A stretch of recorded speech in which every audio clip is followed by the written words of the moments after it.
y medicina que tenía que ver con lo que llamaron resiliencia al Alzheimer. Detectaron un segundo caso, ya había una persona en el mundo, se trata de un colombiano que la historia es por lo llamativa, fue indudablemente noticia. Se trata de un hombre colombiano que portaba una mutación genética que lo predisponía a desarrollar la enfermedad de manera temprana. No mostró signos de deterioro cognitivo por casi 30 años.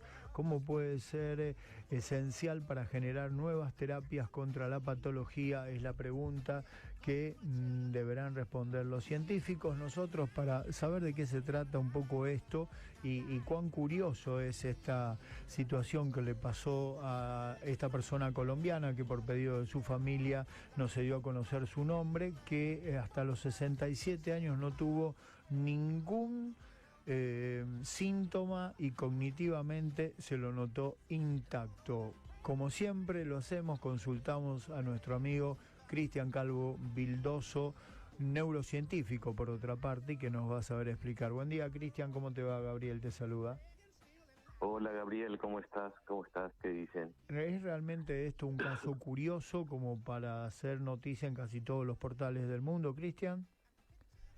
Mira, no solamente que es curioso, sino que realmente marca un camino, o por lo menos nos está diciendo, el camino está por acá.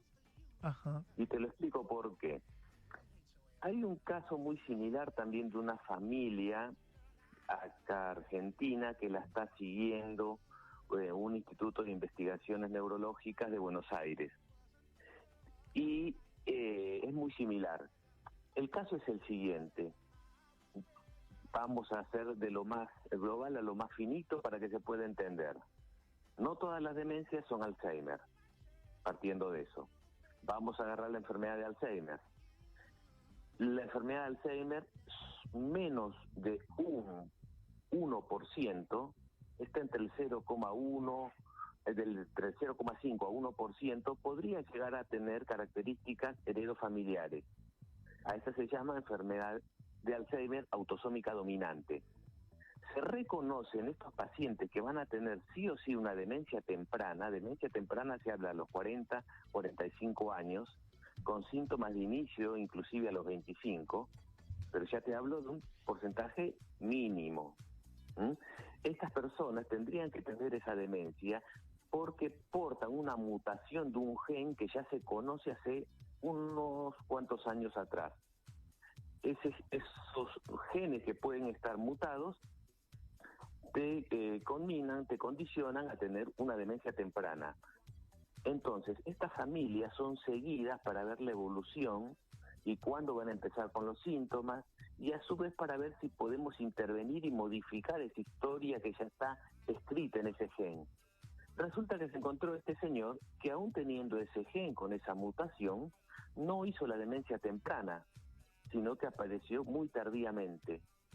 Esto que hace suponer a todos los científicos que, aparte de tener ese gen que lo predisponía a una demencia temprana por Alzheimer, tenía otro gen o una mutación de un gen que lo protege contra la aparición temprana del Alzheimer.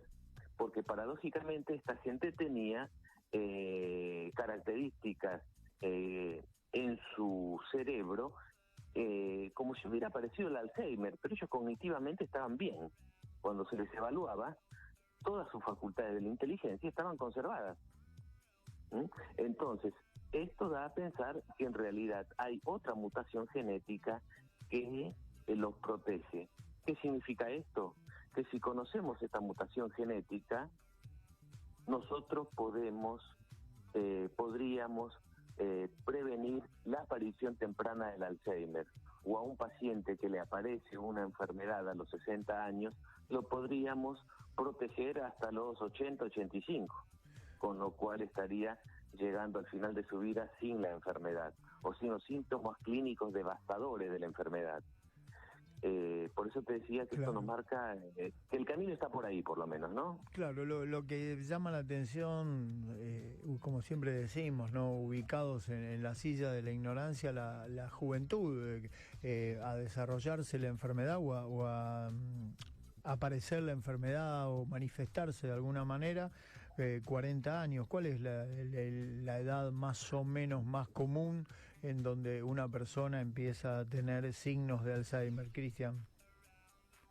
Es alrededor de los 65 años y esta incidencia va aumentando un 5% cada vez que avanzamos 10 años. Es decir, mientras más grandes somos, tenemos un poco más de riesgo de que aparezca la enfermedad de Alzheimer. Claro, antes te escuchaba que vos decías es una mutación de la demencia. ¿Demencia senil y Alzheimer son parientes? ¿En qué cambia? ¿En qué puede llegar a cambiar una cosa de lo otro?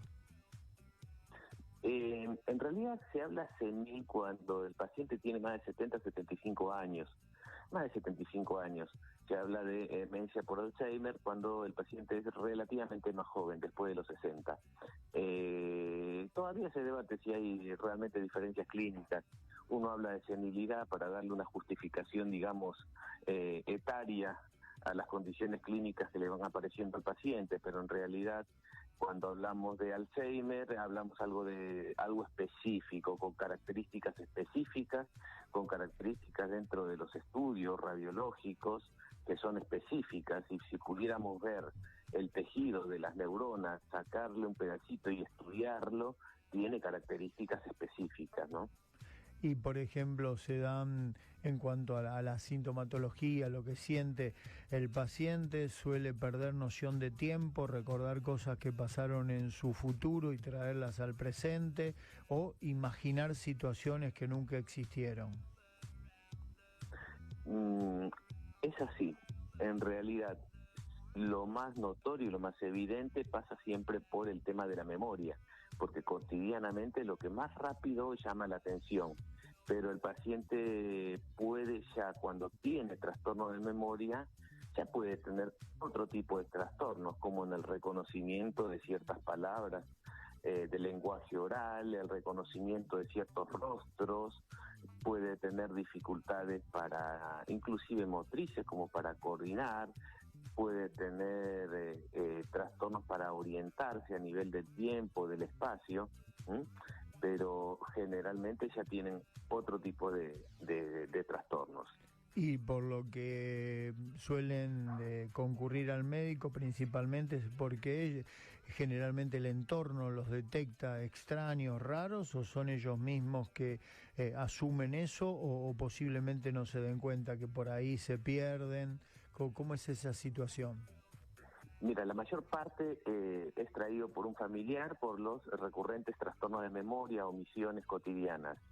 Sin embargo, hay un porcentaje no menor de gente que vienen solos al consultorio y te preguntan: doctor, tengo dificultades cuando voy al supermercado de hacer la lista, de reconocer los productos, o doctor, no puedo reconocer rostros cercanos, me estoy confundiendo.